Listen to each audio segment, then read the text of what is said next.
Seven things you are doing every day that are skyrocketing your diabetes risk. 1. You're still following the outdated pyramid diet. The most well-known version of the pyramid diet was the one developed by the United States Department of Agriculture in 1992. The guidelines advocate 6-11 servings of bread, cereal, rice, and pasta, which form the base of the diet, refined high-carb foods. This means that it's basically a high-carb, low-fat diet. I have nothing against carbs. In fact, carbs from whole foods such as sweet potatoes, yams, taro, fruits, and legumes are incredibly healthy, if you don't have prediabetes or type 2 diabetes.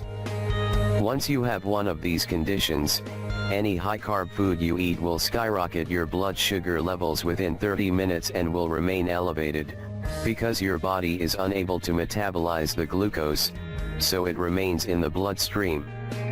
What makes it worse is that the pyramid diet's guidelines recommend refined carbs, which have been linked to diabetes, even in Asian populations where the consumption of grains has been in traditional Asian cuisines. So, if you want your blood sugar levels to go down, please avoid all refined carbs, especially grains. 2. Your diet is still high in carbs.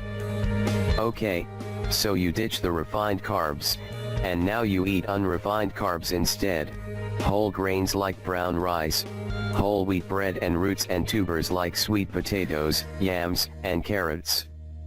Then you discover your blood sugar is still elevated. Well, you'll never be able to get your blood sugar down and under control if you continue eating such high-carb foods. Let's take brown rice. Its glycemic index is 50 while the glycemic load is 16. These are all in the moderate range, which will still keep your blood sugar elevated. Let's take another whole grain, quinoa. Its GI is 53 with the GL at 13, all of which are also in the moderate range. Tubers and root vegetables are the same. Yam has a GI of 54 and a GL of 20, which is moderate and high respectively. Sweet potatoes have a GI and GL of 70 and 22, both of which are high. Carrots, on the other hand, have a GI and GL of 39 and 2 respectively, both of which are on the low side. So are carrots safe for people with diabetes? Nope. The GI and GL of carrots are low in their raw state. But once it's cooked, the GI and GL can skyrocket to 75 and 20. See what I'm getting at? To control your diabetes, you need to avoid all high-carb foods until your blood sugar levels are back to normal without medication. 3. You are using sweeteners and other forms of sugar. You have entirely avoided sugar and are using other sweeteners to get some taste into your cup of coffee or tea, and wondering why your blood glucose levels have not come down. If you're using artificial sweeteners, honey, or coconut sugar, your blood sugar will remain elevated. A study by the American Diabetes Association found that the aspartame breakfast induced a similar rise in glucose and insulin levels at baseline than the sucrose meal, even if the aspartame meal had the same taste, and was 22% lower in calories and 10% lower in carbohydrates, with an inferior glycemic index. Another study also by the American Diabetes Association reported that consumption of drinks with artificial sweeteners increased risks of diabetes by 67%, and metabolic syndrome by 35%. Yet a separate research animal study done in Israel found that artificial sweeteners promoted glucose intolerance by altering gut bacteria. So that throws the notion of artificial sweeteners being safe for diabetics out of the window. Now, let's move on to honey. Although some studies show that raw honey doesn't raise blood sugar as much as dextrose and sucrose, For folks with prediabetes, insulin resistance, and type 2 diabetes, I would suggest total avoidance as well. This is because the GL of raw honey is an extremely high at 169 because it is 82% sugar by weight and about 40% of that is fructose. Coconut sugar isn't much better either. It is made up of 70% to 80% sucrose, and 50% of sucrose is fructose, the other 50% being glucose. This makes coconut sugar 38% to 48% fructose, which is about the same as sugar. 4. You're still drinking fruit juice. Fruits are nutritious, so fruit juice is also nutritious, right? Wrong. In fact, nothing is further from the truth.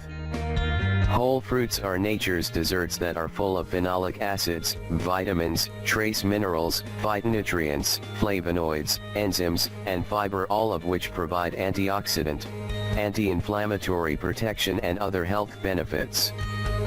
Fruit juice, on the other hand, is just fruit-flavored sugar water with only a fraction of the nutrients found in whole fruits. When you eat whole fruits, you eat the flesh and the peel. That's where the fiber and all the nutrients are. When an entire fruit is digested, the flesh and peel containing the fiber prevent the blood sugar and insulin spikes, by releasing the sugar slowly into your bloodstream. And because the entire fruit goes through the digestion process, you feel full. On the other hand, when you drink just fruit juice, all the flesh and the peel is gone, no fiber, only a fraction of the nutrients, water, lots of sugar and empty calories. Without the flesh and the fiber to slow down the release of sugar into the bloodstream, you get an almost instant sugar spike. All that being said, it doesn't mean that you can eat all the fruits you want. Low fruit intake is the key if you have prediabetes or type 2 diabetes. 5. You're still eating processed foods. Processed foods, commonly known as junk food, are laden with refined carbs, artificial sweeteners, sugar, sodium, trans fats, artificial flavors, emulsifiers, thickening agents, food additives and other health-wrecking chemicals. All junk food contain advanced glycation end products, AGEs, which are good-tasting chemicals that result when exposed to sugar. Studies show that AGEs promote type 2 diabetes, insulin resistance, heart disease, and aging. 6. You're still not exercising. You've probably heard and read about exercise being a main contributor to good health, especially in the prevention and management of chronic illnesses like diabetes, strokes, heart disease, hypertension, and cancer. According to the National Institute of Diabetes and Digestive and Kidney Diseases, when you exercise, you're promoting the absorption of the excess blood glucose by the hormone insulin into all your body's cells for energy. When your cells absorb the excess glucose in your blood sugar level will naturally fall. You can start exercising by simply brisk walking. 30 minutes of brisk walking every day will help get your blood sugar levels down. 7. The statin the doctor prescribed is causing your blood sugar to be elevated. Statins are commonly prescribed for people with elevated low-density lipoprotein, LDL, and triglyceride levels, since these are the two primary markers for heart disease. In August, The Telegraph reported that researchers from Oxford University found that taking statins to lower elevated levels of LDL increases a person's risk of type 2 diabetes. In May 2015, Cardiology Clinics published a study that warned of the link between statin usage and increased risk of type 2 diabetes. The researchers wrote, clinical trial data suggests there is an increase in the incidence of new-onset type 2 diabetes mellitus with statin use.